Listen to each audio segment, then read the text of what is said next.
Okay, now, uh, the question is now, is this body spirit of Jesus? Actually, when you're writing that word body spirit, you have to put a hyphen in between of body and spirit. So it's called a body spirit.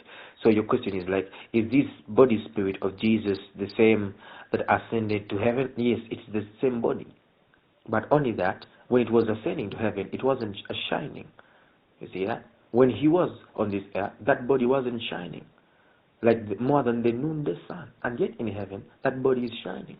Because that body has always had the ability to withhold its glory within the spirit, within his inside. And also is able to emit the glory within on the outside when liking. When the person, the owner of the body likes. You see that? When the will of his spirit suggests. So while on this earth, and he was dining with the saints, his body, he could wish that his body does not shine. You see that? And then it looks like these are the bodies. And then when he wishes, it can shine and shine and shine. And then he says, ladies, that is enough, according to the place where I'm in. And then he can again let it overshine. Anything he can do that. So the body spirit has that ability. So the question was, did he ascend with this body? Yes. It's the same body that he ascended with. That same body that he resurrected with is the same body that he ascended with. Why? Because that body was resurrected new.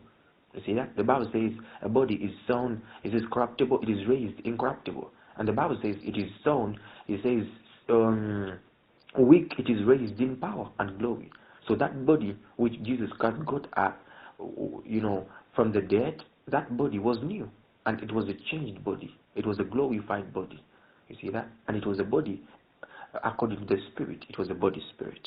So he says, you said you had a preacher say that Christ ascended in heaven. Is it the same way we shall also be caught up in the air? Now, that may not be so accurate because, Jesus Christ, the Bible says that when he shall appear, then shall we appear with him in glory. With him in glory. When Jesus Christ ascended from earth, he was caught up. And then the disciples witnessed him going. But the Bible doesn't show that he went maybe shining in anything. No. You see that? But for us, the Bible shows us what shall happen to us. In a moment, in a twinkling of an eye, at the last trumpet. And the Bible says, we shall be changed. We shall be changed. We shall be changed. You see that? And the mortal shall put on immortality. And then the corruptible shall put on incorruption. So we shall be changed. So for us, we're being caught up in the air with glory. You see that?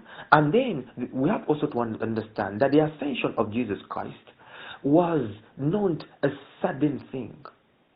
You see that? It was like a story. It was something that happened before their very own eyes. The Bible says that he ascended at Mount Olive in the Garden of Bethany, and they were watching him go.